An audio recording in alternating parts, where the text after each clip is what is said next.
let's call the Planning Commission to order. And please stand with me for the Pledge of Allegiance.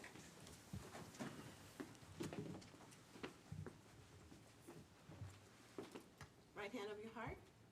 I pledge allegiance to the flag of the United States of America and to the republic for which it stands, one nation, under God, indivisible, with liberty and justice for all. Thank you.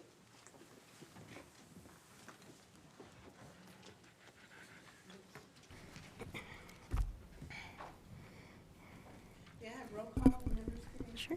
Commissioner Sparza? Here. Commissioner Gonzalez? Commissioner Moody? Vice Chair Weisenberger? Here. Chair Timmons? Yes, here. May I have approval of,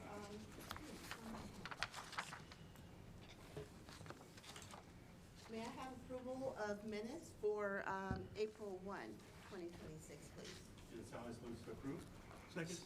Been moved in second. May I have roll call?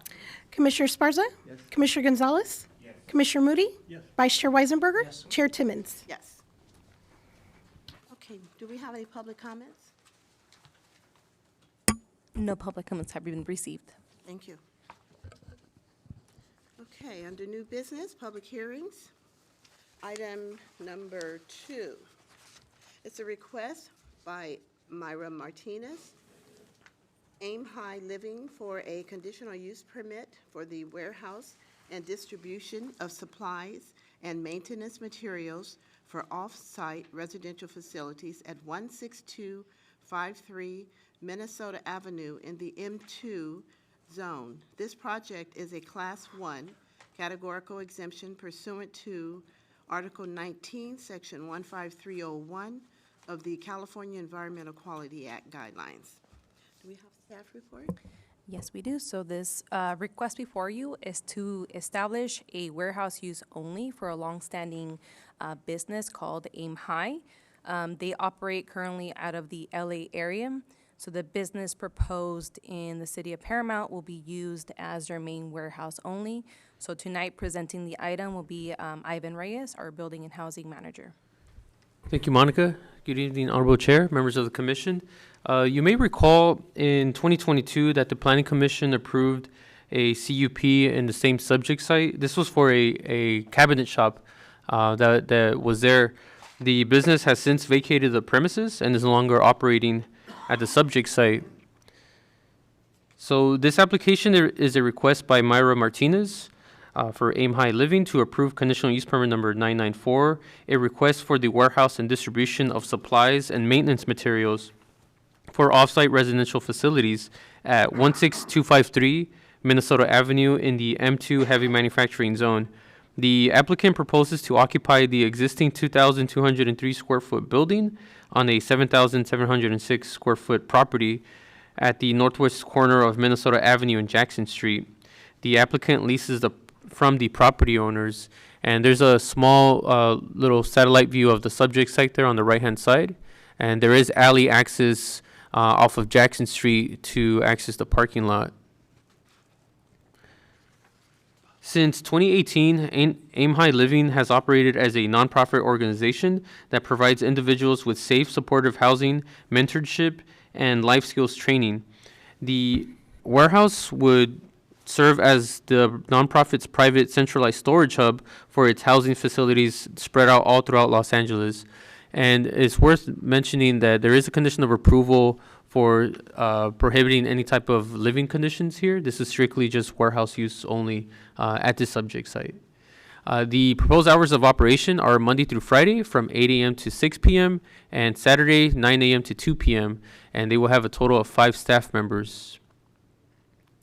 Here's a closer look at the site plan. As I mentioned, this property is a single building at 16253 Minnesota Avenue, located west of Minnesota. There is an alley just west of this property, which has access to the parking spaces, the 4 parking spaces west of the building. So as you can see there, and the yellow indicates the boundaries of the subject site, which is indicated in yellow. Here's a closer look at the floor plan. There are no proposed changes being made. This is already already built out, so there's no tenant improvements being proposed. It will be strictly for the use of storage use within this building. Here's a closer look at the street view of the existing building. There are some conditions of approval to have the sign get the proper permits for the signage, as well as the removal of the window bars, as you can see on the windows there. And as I mentioned, there's already been some conditions of approval from the past business that have already been in place, such as the bike rack, as you can see there. So that's already been taken care of from the previous use. So for the analysis, the proposed business is located in an appropriate zone. It is compatible with the surrounding business in the industrial zone, and the location is adequate in size and sufficient parking will be provided. And as I mentioned, conditions of approval, the exterior window security bars will be removed, repair the asphalt throughout the property, and restripe the parking lot. And also any type of delivery will occur and should be occurring within the property in the parking lot area. So with that, the staff is recommending to adopt resolution number PC 26013, approving conditional use permit number 994, subject to the conditions of approval in the resolution. This concludes my presentation, but I'm happy to answer any questions. Thank you, Mr. Reyes. Do we have any questions? I do. If, city makes them take security bars off, could they take them off and just put them on the inside? That's a good question. That is something that we have seen in the past as a preference for security reasons, that it could happen, moving them to the inside. If I may, Chair. So for the security bars, we more than likely would check with fire and just to make sure that, safety purposes, that we're ensuring that there is a proper exiting area.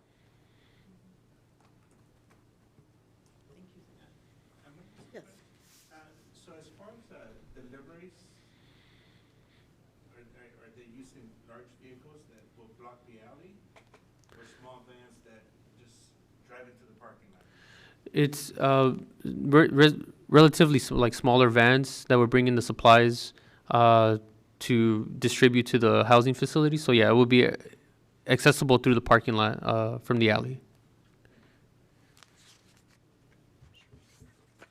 We do have I just want to mention, we do have the applicant in the audience too, if there's any other further questions.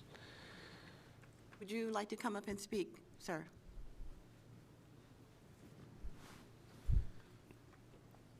Thank you. Would you state your name, please? Carlos De Leon. I am the Associate Director at Aim High. There's a little, oh, you did, okay. I did, yeah. Carlos De Leon, I'm the Associate Director at Aim High, and Myra Martinez is the CEO. Myra Martinez. To answer the questions, we were actually just asking about the windows because we had someone come out that has the security windows with the netting inside in case they were to break them, the window wouldn't break through. But he said that we have to get a permit for that. So I was speaking with Ivan about that today, and he's going to send me the information to do that. Yeah. I have one question for you. Yeah. The business that Aim High actually works with, what type of business? Is it for assisting individuals for? So we do multiple things. We have housings in Wilmington, East Los Angeles, South Central. We have the CDCR warm handoff where we provide the people returning home with IDs. We actually got it approved to get them driving lessons. We do clothing for the guys. We get them into jobs. We prefer to partner up with larger organizations, unions, and things like that. So the Anti-Recidivism Coalition out of downtown Los Angeles is one of our partners, and Homeboy Industry is as well. And then our housing is just, as I said, we do the housing with them. We provide them with all those other services, and our turnaround with the gentleman is about 6 months to a year. We try to get 6 months, but it's more toward 8 to a year so far with everyone. Yeah. Thank you. That's admirable what you're doing. So, Thank you. That's Any other questions? her little baby. We're just here trying to help. Right. Thank you. Thank you so much. Thank you all for your time. Appreciate you. Do we have any testimony in favor or opposed? None. Thank you. Okay, may I have a motion to close the public hearing, please? I'll move to close. I'll second it. It's been moved in second. Commissioner Sparza? Yes. Commissioner Gonzalez? Commissioner Moody? Vice Chair Weisenberger? Yes. Chair Timmons? Yes. Okay, so I will need a motion to adopt the Planning Commission Resolution Number PC 26013, which is a request by Myra Martinez, Aim High Living, for a conditional use permit for the warehouse and distribution of supplies and maintenance materials for offset residential facilities at 16253 Minnesota Avenue in the M2 heavy manufacturing zone. I move to approve. Been moved in second. May I have roll call, please? Commissioner Sparza? Yes. Commissioner Gonzalez? Commissioner Moody? Vice Chair Weisenberger? Yes. Chair Timmons? Yes, thank you. Okay, that takes us to item number 3, conditional use permit number 995. And that's a request by Greg Panek, True North Engineering Incorporated, for Matco Forge Incorporated, a conditional use permit for the installation of 2 prefabricated storage containers, each 40 feet in length, 9 feet in width, to be used as temporary restroom facilities during the construction phase of a forging press and ring mill project under conditional use permit number 996 at 16443 Minnesota Avenue in the M2 zone. This project is a Class 1 and Class 2 accessory structure of categorical exemption pursuant to Article 19, Section 15301, and Section 15311 of California Environmental Quality Guidelines. Do we have staff report for that? Yes, we do. So good evening, Honorable Chair, members of the Planning Commission, as well as the public. So tonight's report relates to 2 separate public hearings, and these will be for items number 3 and number 4, which will require the separate approvals. So item number 3. Let me make sure this is. So again, the item before you is a request from Greg Panek from True North Engineering on behalf of Matco Forge. The Planning Commission will be considering item number 3 as it relates to CUP number 995, which is a request to install 2 prefabricated storage containers, each 40 feet in length and 8 feet in width, to be used as temporary restroom facilities during the construction phase of the press, forge, and ring mill project.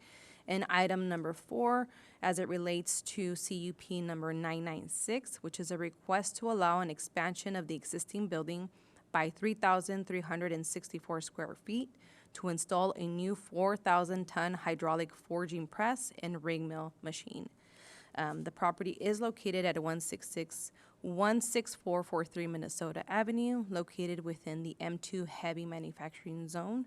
The site is comprised of 3 properties, and it is approximately 3.2 acres in size. And the building size is 47,450 square feet. So the subject property is located on the southwest of the intersection of Minnesota Avenue and Jackson Street. So Matco Forge is located, as mentioned, across 3 properties, approximately 3.2 acres. So Matco Forge currently employs approximately 108 people. The hours of operation are Monday through Thursday from 6 a.m. to 2 a.m., Fridays from 6 a.m. to 10:30 p.m., and Saturdays from 6 a.m. to 2:30. So the property is currently developed with a 47,450 square foot maintenance building. The site currently provides a total of 87 parking spaces, including 4 ADA compliant parking spaces. The primary access to the site is available via an alley leading to the parking lot, and a secondary access is from a driveway along Vermont Avenue, which leads to the building's existing roll-up door. So the area outlined in red is where the proposed addition will be, and then the bottom left-hand corner would be the location of the temporary restrooms. Okay. So the slide before you is the existing and proposed floor plan of the existing building. The applicant is requesting to expand the building by 3,364 square feet, as shown in the yellow area. This will accommodate an additional 4,000-ton press and ring mill equipment to facilitate the increase productivity of the engineered forged metal products. So the new equipment will supplement the existing press forge and ring mill operations. So the press will be installed on the foundation situated within and adjacent to the existing buildings. The photo on the top right corner shows the existing building in the area in which the addition is proposed. Okay. So with the proposed expansion, the existing restroom facilities will be displays. So therefore, the applicant is requesting to install 2 temporary facilities containers to be utilized for restrooms and showers for the employees. And here is an enlarged photo of the proposed containers. Okay.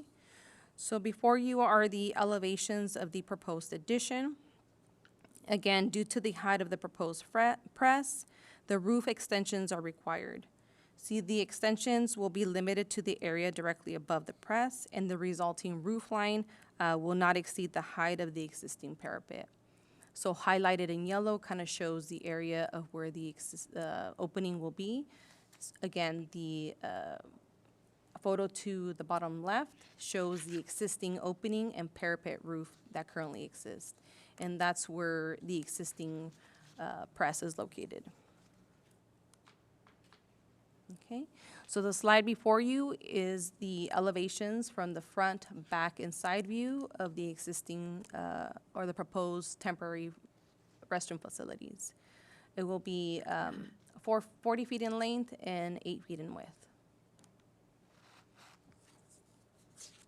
Okay, so the proposed project is adequate in size and for the location of the proposed addition, as well as appropriately located within an industrial zone and is compatible with the surrounding businesses. So therefore, staff is requesting that the Planning Commission open the public hearing for each item, starting with item number 3, to adopt resolution number PC 26014, approving conditional use permit number 995, and separately adopt resolution number PC 26015, approving conditional use permit number 996. This concludes staff's presentation. Do we have any questions by, I do. Where's the waste going? The waste, The restrooms? I'll go ahead and have the applicant address that question. How you doing? Greg Panic at True North. So we've applied for plumbing and building permit for the temporary restrooms, so it'll be hooked into the system. so there's 2 containers, so one will be female, one will be male? Is that how it's? Not. No. My name's Gervin Nicol. I'm Director of Maintenance. No, we have female restrooms in other areas of the plant, which are very close by.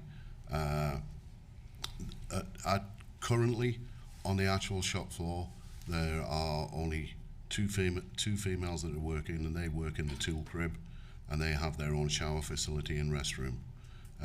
These are purely for male. I can't make these toilets gender neutral. You know, when they're going, it's basically locker rooms, restrooms, and showers for the guys. Okay. Any other questions? You have 180 employees, right? And you have 2 shifts, is that correct? Monday through Thursday? Yes, that's correct. Okay. And then you work on Saturdays also? 2:30, yeah.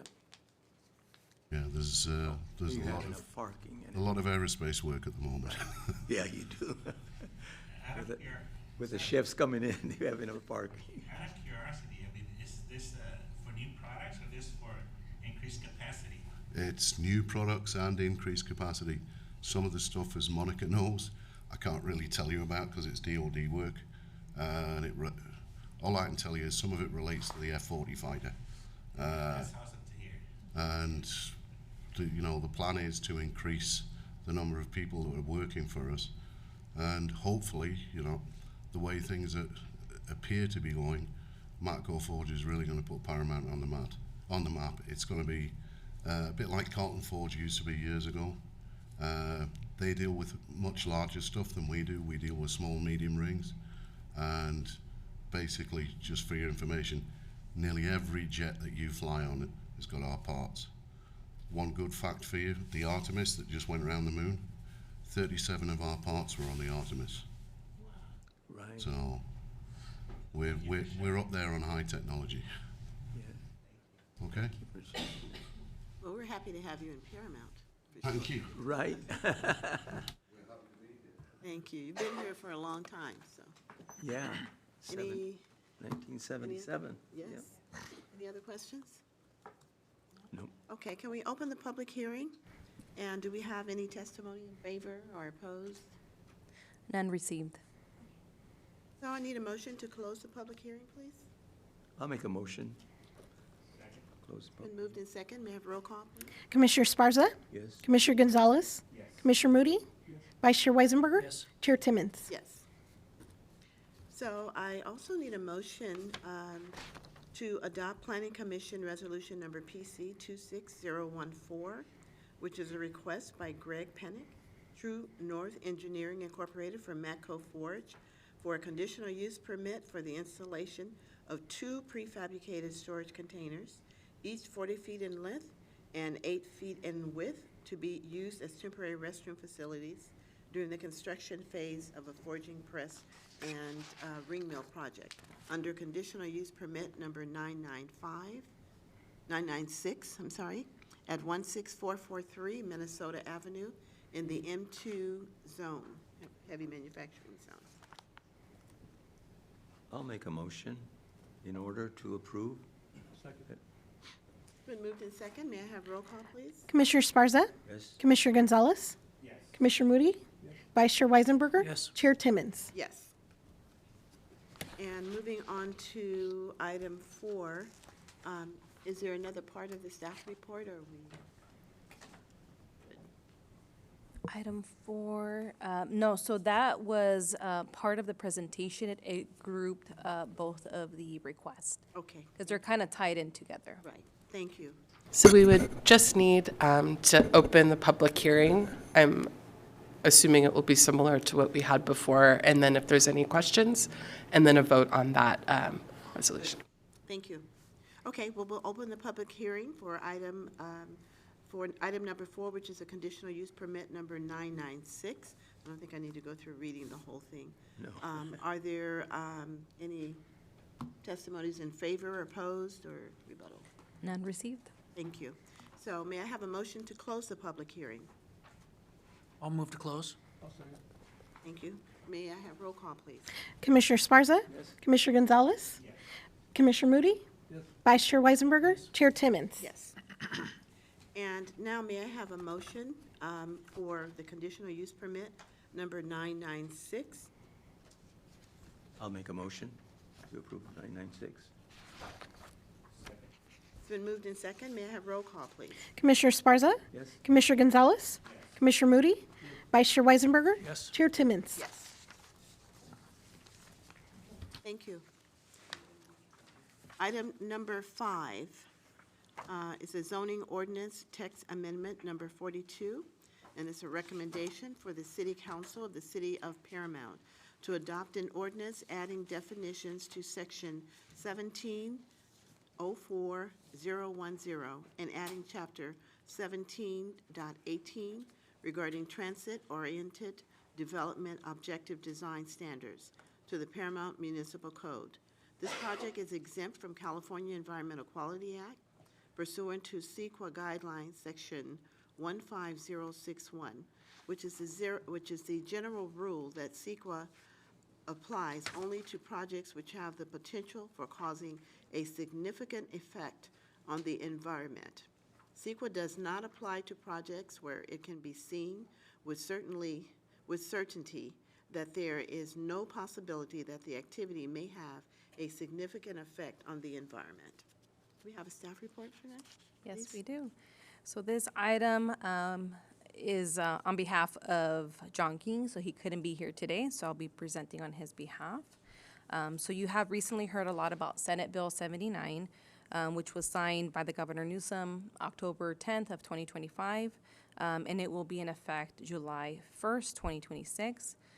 So I do want to emphasize that tonight's item, ZOTA number 42, will be focused more on establishing design criteria that will give staff a greater control over the design of future development in the areas that have been established by SB 79.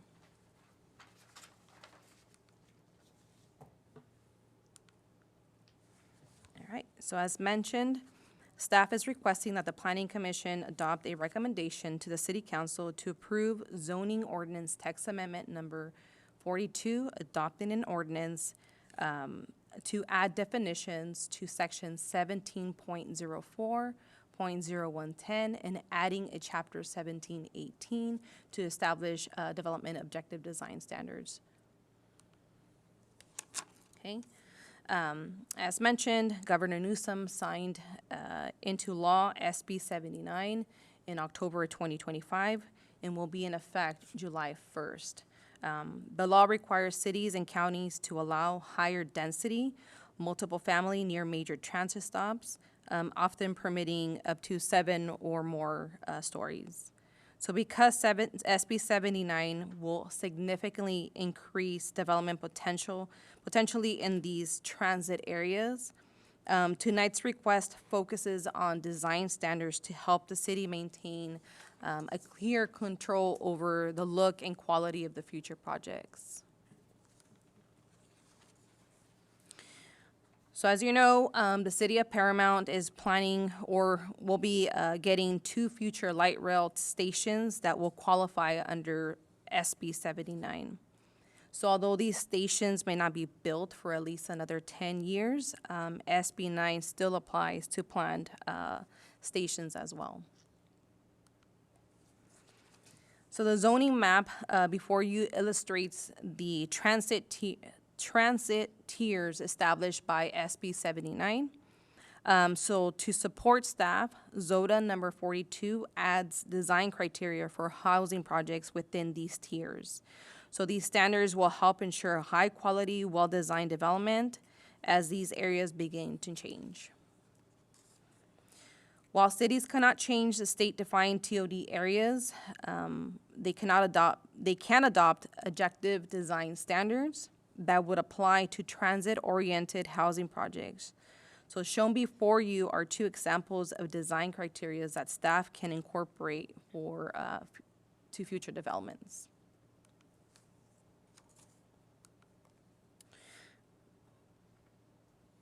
Okay. So the proposed ZOTA will define new terms needed for project review, will list required plans for determining eligibility and code compliance, will add design requirements for ground floor units such as private entry features, will establish parking placement and size standards, will set rules for acceptable and prohibited wall materials, as well as add architectural standards to prevent large, flat, unarticulated building walls. The ZOTA will also include the following. It will set standards for windows, exterior materials, and paving, establishes minimum on-site amenities, requires screening of mechanical equipment, includes lighting standards, and defines requirements for trash and recycling storage. So Paramount must comply with state requirements, and adopting the design standards is the best way to ensure high-quality development. Establishing these regulations early is important to prepare for future SB 79 projects. Doing so provides predictability for both the city and developers and helps us with the most of the situation. So therefore, staff is requesting that the Planning Commission adopt resolution number PC 26016, recommending that the City Council adopt an ordinance approving zoning ordinance text amendment number 42. This concludes the presentation. Thank you for your report. Do we have any questions from the commission?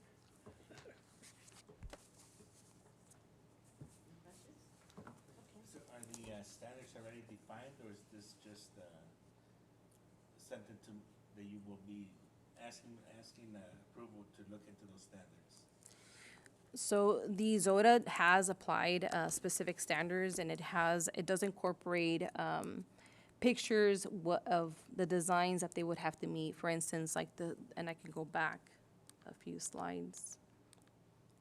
So these two photos here that you see, that's something that they would have to follow. So we would have to review it, make sure that they have, vertical articulation, have multiple materials. It does set parameters of how many types of architectural elements they have to include for the design. And then for every, I think it's 150, and don't quote me on that, but linear feet, there has to be some type of offset and articulation. So I guess, so are the standards already in place, or this is just to move forward and adopt? This would be setting the objective development standards. Thank you. Yeah, and these are standards that came from the city that John and his team have been working on. And the idea is that, we can't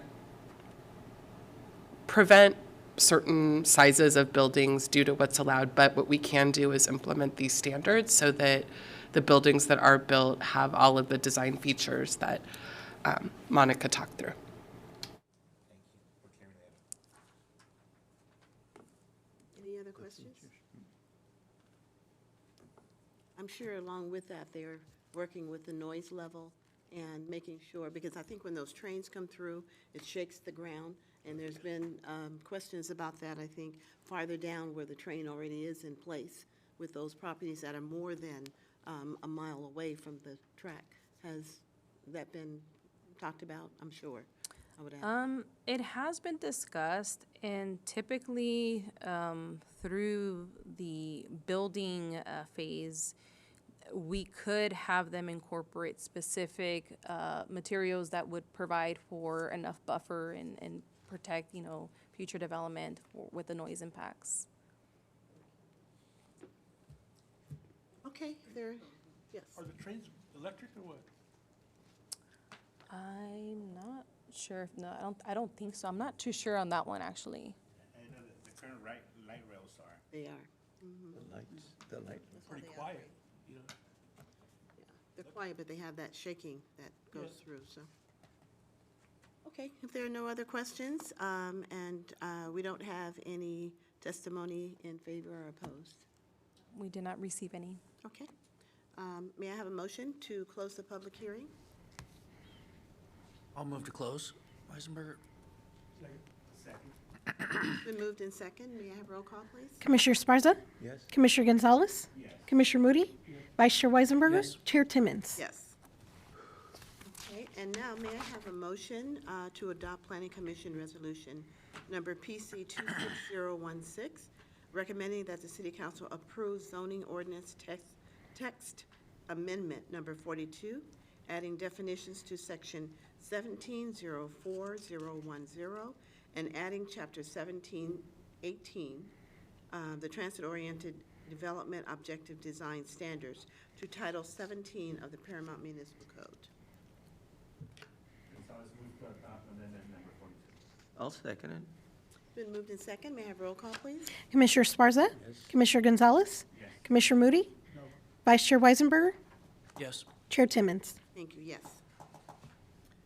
Okay, we're down to item number 6, oral report. Yeah, so during city council meeting, there was a few projects that were approved. One of them was related to the track map for the 17-unit homes. So as you recall, you reviewed and approved the preliminary track map. So this would be the final map to basically get it recorded and finalize and subdivide the property into the 17 units. We also heard a consideration of our historical context statement. And, you know, we got feedback from council as well as direction in moving forward with the historic ordinance. So we will be bringing that forward at some point and getting deeper into the further interviews as well as the actual ordinance implementation. Okay. And then another item that was reviewed was regarding the Spanny Park Learning Center, and this is regarding the mural that would be placed within the building. So we got direction that we're gonna reach out to a few of the community members and then kind of finalize the approval of the mural. Is that something that'll be brought before our board before it's finalized? It wouldn't be brought before the board, but it will be before the art committee. Okay, thank you. Any questions? Yes. Where's the handball court? What? Where's the handball court? Oh. Okay, Mr. Alex. Yanis. Okay. Can we move on to item number 7? Yeah, you can. Please. Do we have any comments from our city attorney? No comments tonight, thank you. From our commissioners? No, just that those 17 homes are going fast. Isn't it, since the day we were there, The ones on right here on Paramount? Paramount, yes, they are. God, that Mike Ferrero's moving. It is. Okay. Anything from staff?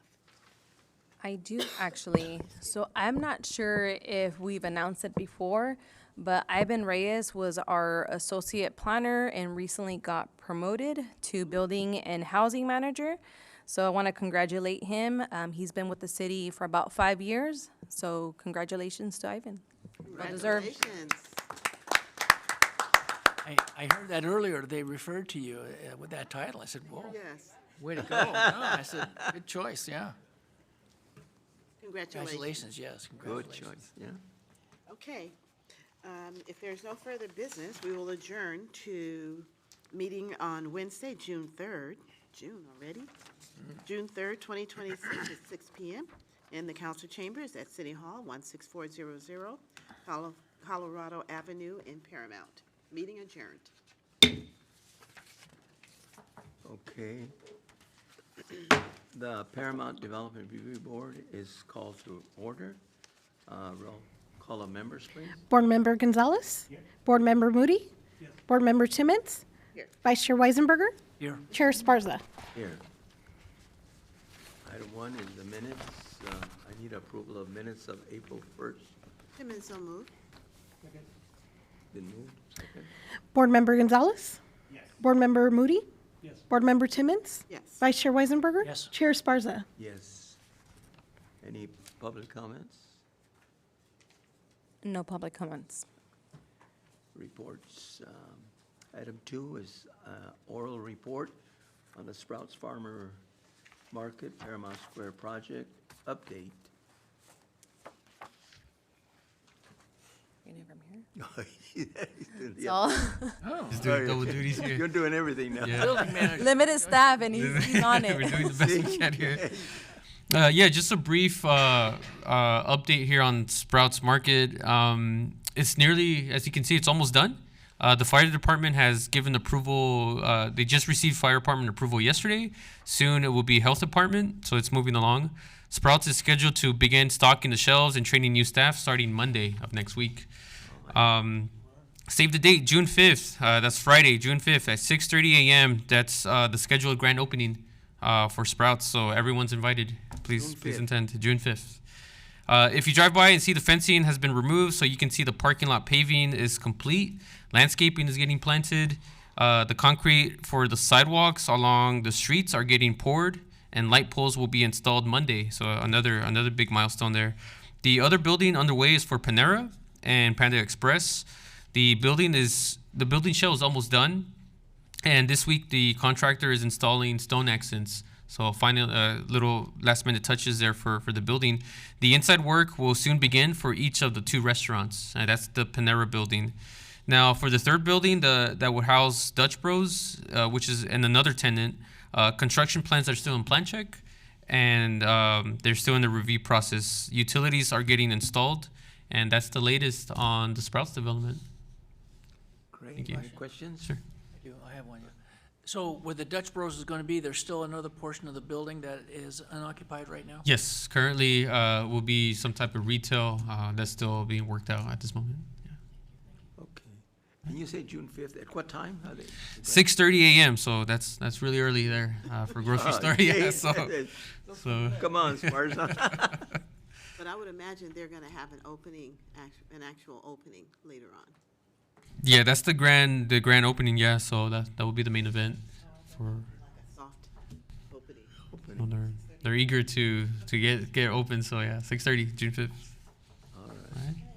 Any questions? Yeah, sure. So with the Panera bread, Dutch Brothers, Sprouts, and Panera, something else, what else? Panda Express. Yeah. Panda. So and the one building that's a retail, is that the entire area? Yeah, that's essentially the 4 or 5 tenants that will be there for this property. Yeah. Nice, pretty fast. Any other questions? Nope.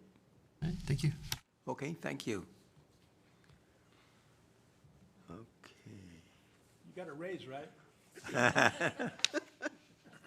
Hope so. Does it? Comments. Item 3, comments from board members. Any comments? Staff? No comments. Okay. So the Paramount Development Review Board is adjourned till June 3rd at 6 p.m. in the council chambers in City Hall. Okay? There you go.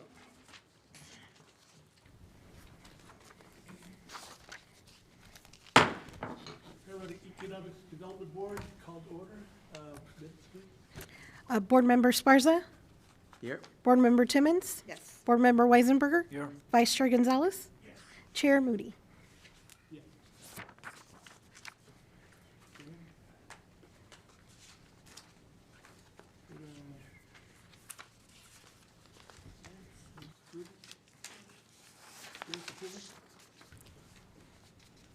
Approval of minutes? Approval of the minutes of April 1st. Gonzalez moves to approve. Timmons, second. Board Member Sparza, Yes. Board Member Timmons, Yes. Board Member Weisenberger, Yes. Vice Chair Gonzalez, Yes. Chair Moody. Yes. Public comments. No comments. Reports. We do. So I will be presenting this item. So let me go ahead and, got it? Okay. Southern California. So every year, the Southern California Association of Governments, SCAG for short, publishes an annual economic update that provides regional analysis and county-level insights to support long and short-term planning. So the 2025 Southern California Economic Update, which was presented December of last year, was an economic update that reviews the last year's trends and offers an outlook for 2026 and 2027.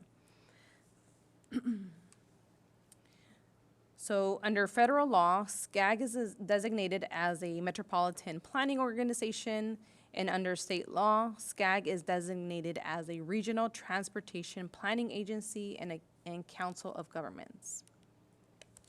Okay. So at the end of every year, SCAG releases this economic development report by a team of independent economists representing each region's counties and key specialty areas who collaborate with SCAG expert staff to assess the economic landscape of the Southern California region. So in 2022, the renamed Economic Roundtable began meeting quarterly to discuss trends, data, and current events impacting the region's economy.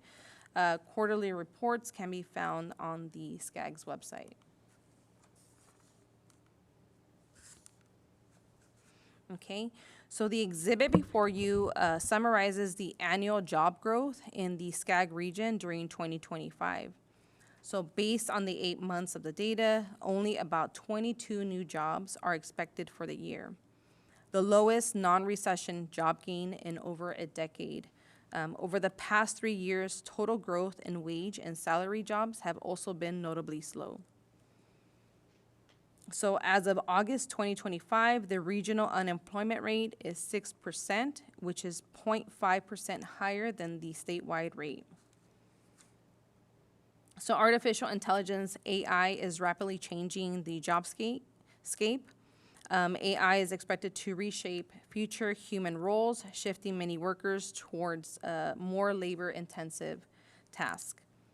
So despite these indicators, there's also no evidence of serious labor market distress, such as mass layoffs. So unemployment insurance claims remain stable, indicating that the large-scale job losses are not occurring.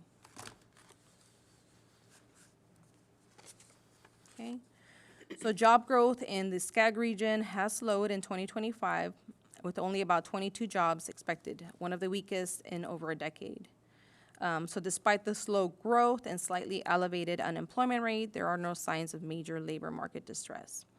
The LA County, which anchors the region, has shown strong economic resilience despite wildfires, tariffs, and federal policy challenges, adding jobs in key sectors and improving its unemployment rate.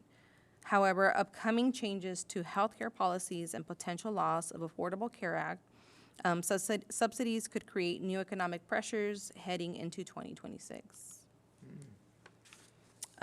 The economic report also included information regarding the LA 28 Olympic and Paralympic Games and embraces a modern, sustainable model by using existing venues, relying on private funding rather than new permanent construction.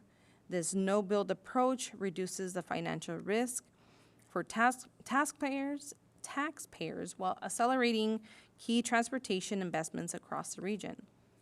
So SCAG's analysis estimates that LA 28 related spending from 2024 to 2029 will generate between 13.6 and 17.6 billion in additional gross domestic product for the 6-county region. So overall, LA 28 is positioned to deliver a major economic boost while setting a new standard for fiscal, responsible, and sustainable global events.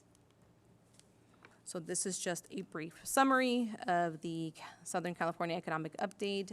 You could visit the SCAG's website for the whole report. And this concludes my presentation. Great. Any questions? Okay, comments, board? Board members, staff? No comments? Okay. Paramount Economic Development Board is adjourned to the meeting on Wednesday, June 3rd at 6 p.m. in the City Council Chamber, City Hall at 16400 Colorado Avenue, Paramount, California. All right. Got it. Thank you, sir. Got it.